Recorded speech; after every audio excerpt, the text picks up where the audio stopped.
Yeah. Is it that, should we just scan them in, or can we convert them and then send them? Convert them to PDF?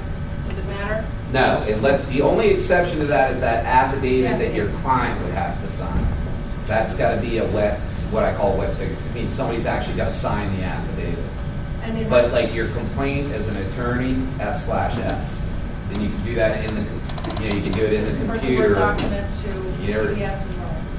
There are people that can, there are companies, and I'm certainly not suggesting that you do this or not do that, but there's companies out there that can kind of assist you in keeping all your records electronically they're called electronic service providers that will hook up with our system, and now all of a sudden you got a case management system that's based on our case management system. That's what a lot of the attorneys are doing. I mean, like the state's attorneys and the bigger firms.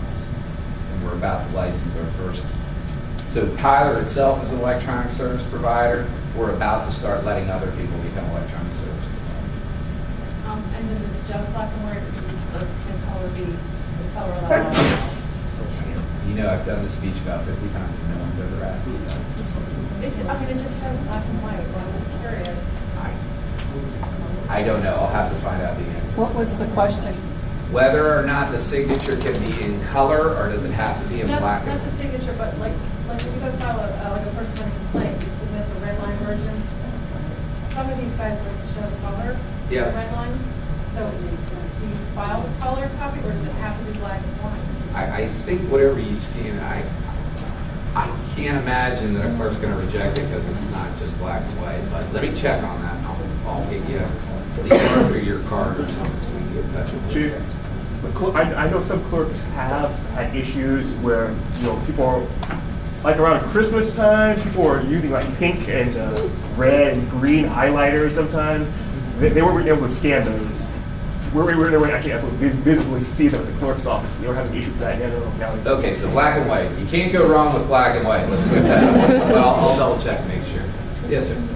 On the district court complaint form, there are two affidavit signatures. One for the military service, the other for if they're submitting a complaint under affidavit judgment. Those would have to be the wet signatures. They would.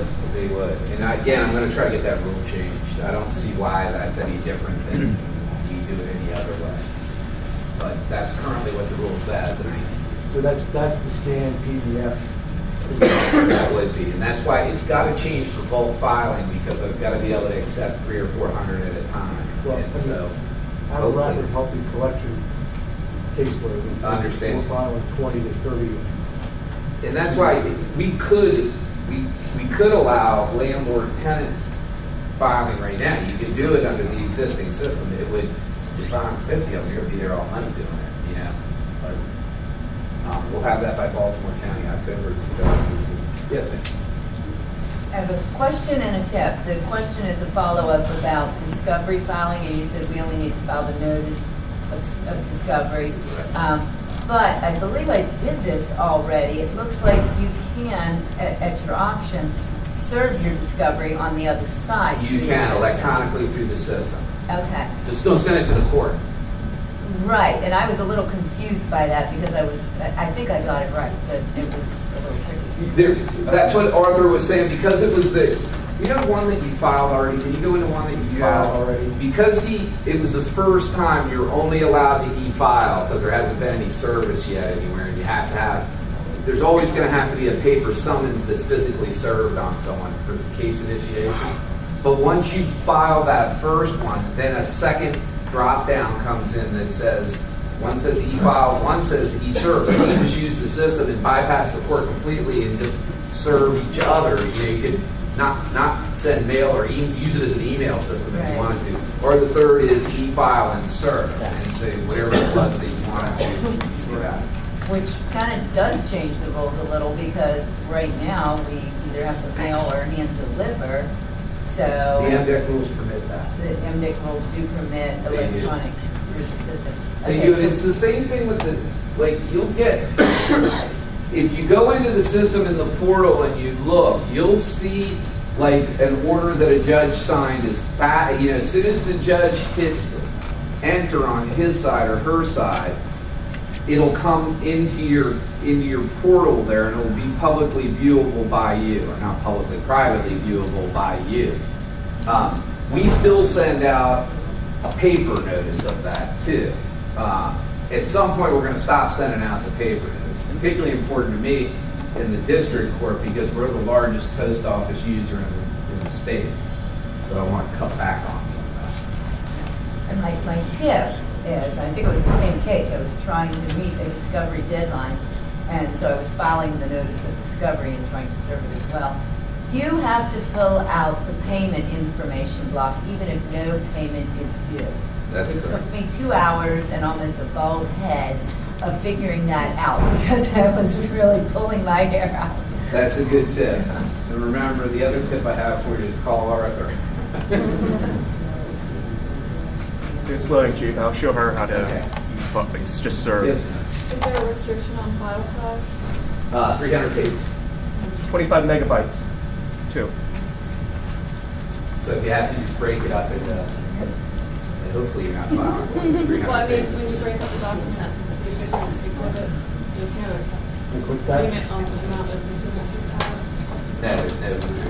You can file as many in an envelope as you want. It's just a physical PDF size can't be more than, what do you say, 25 megabytes and 300 pages. Yes, ma'am. So let's say I'm filing a district court lawsuits and I have a number of exhibits. So I would, and I have to have, I'm filing an affidavit, so I would scan in the complaint as one document, and then each of my exhibits separately and name them, so that for the ease of viewing, is that? That's correct.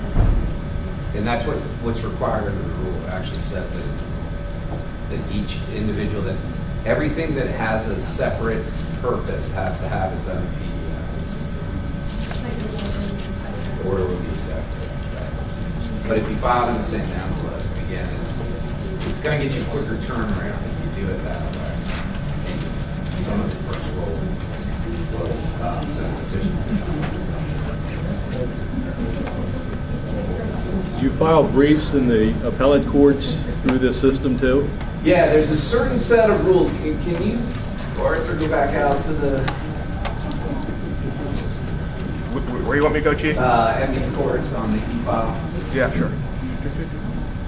How do you do the different colored covers? I don't know, because I'm only a district court judge. Somewhere in there it tells you about e-file and court special fields. So Bessie Decker is the clerk of the Court of Appeals in, I'm blanking on his name right now. Who's the guy that's the clerk for the Court Special Fields? Super nice guy. Lawyer, career clerk there, has worked there is forever. Pick up the phone and call them. They'll help you. It's in the Court of Appeals, it's a major event. They only do like 1,000 a year, so when an e-file one comes in, they all gather around. In the district court, we do 2 million, so there's not really a whole lot of oohing going on. But there are the rules on there. I just don't know them, quite frankly. Chief. I think too, you have to. I read them at one point, but it's been so long. I think you still may have to file something in paper on the Court of Appeals and electronically file. Yes, sir. I noticed on the scanner requirement that it suggested that you get an OCR enabled. Is this going to have to be searchable PDFs that are submitted? Arthur? I don't believe so, no. Thank you. Okay, you're above my tech level. Remember, I'm not a tech guy. I know like 10 words that make me sound like I'm a tech guy, but I'm really not a tech guy. No, we scan in PDFs that are not, like that all the time. So no worries about that. Which number do they use, like page 1 of 5, 2 of 5, or do you use at the bottom? Because that was something at the clerk's office. There was a notice they wanted you to have page 1 of 5, 2 of 5, 3 of 5. I'm not aware of that one. Could you repeat the question? Sure. Do you have to put 1 of 5, like if your document's 5 pages long, you have to put 1 of 5, 2 of 5, 3 of 5, 4 of 5, and 5 of 5. That's the first I've heard of that. There's no requirement in the rules that I'm aware of numbering. There may be on the appellate levels, but not in the district court. We're lucky we don't get things on napkins.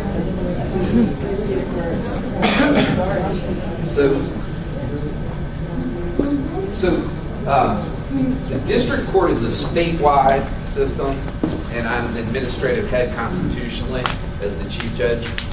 Circuit courts do whatever they want because they're circuits and they run their own government on there. So again, the best thing I can ever say to anybody is get to know your clerks. It's all about relationships. The practice of law, being a judge, everyday life is all about relationships.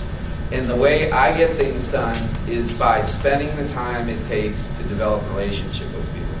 I knew, when I was practicing law, I knew all the courtroom clerks' first names, and I knew what their children were doing, and it's because I didn't want them to bury my file down at the bottom. Sometimes they even talk with a little bit of a southern twang. I'd go like, hey, Susie, how you doing today? You know, and it was all, you know, to build that relationship up so you get things done. But you know, don't be afraid to call your clerk of the court or their deputy and go, hey, can I come in and spend 10 minutes, 20 minutes with you so you can explain to me why I'm doing these things wrong? I mean, we're there. We're ready to help you. I know that sometimes, and I've tried to instill this as part of the leadership theory that I have, that we can't get overwhelmed by the volume, particularly in the district court, that each person that files something, it's very important to them that we pay attention to that and we give them the time necessary that's required of it. Not just mowing through a docket, where's Dino? He's heard me say this about 20 times.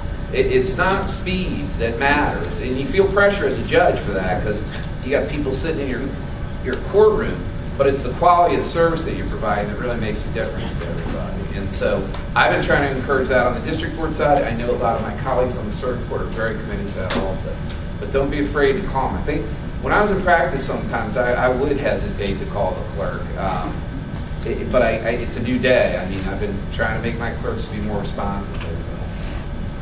So, you guys, so for 2 months, you're going to say Morrissey's liar, this program stinks, it's harder than it used to be, I can't believe the Court of Appeals has let Morrissey do this stuff, I don't know what he's thinking. At 4 months, you're going to say, all right, I don't want to go kick his dogs anymore, it's okay. And at 6 months, you're going to be like, I got it, no big deal, it's a non-event. So as I've traveled around, about 60% of the attorneys I've asked, I said, you know, and it's raw a lot of times. I don't know a lot of the attorneys, and I'll say, hey, you use an MDEC? Yeah. How do you like it? I have no idea. My clerks do it, you know, so I'm like, cool, that's plus. If they said anything bad about it, I don't talk to them, you know. About 30% of the attorneys said it's good. I like the function. You know, there's some things that I don't like. The part that I do like is that I can take it wherever I'm at, and I'm not stuck to the office anymore. And then 10% do want to come over and kick Stella, but I figure 90% is an A most places, so we're doing okay, right? So thank you all very much for coming out tonight. I know your time is valuable. There will be lots of support for the first couple weeks, so if you're struggling, don't do what I do, and that's try to figure it out on your own and spend 2 hours. Call. We've got plenty of help that will walk you through it. And we will get on it. We measure all of our performances on how fast we answer the phone and things like that. Can we register for it now and play with the... You can. One of the things we're going to do is come up, I should have mentioned this, in each of the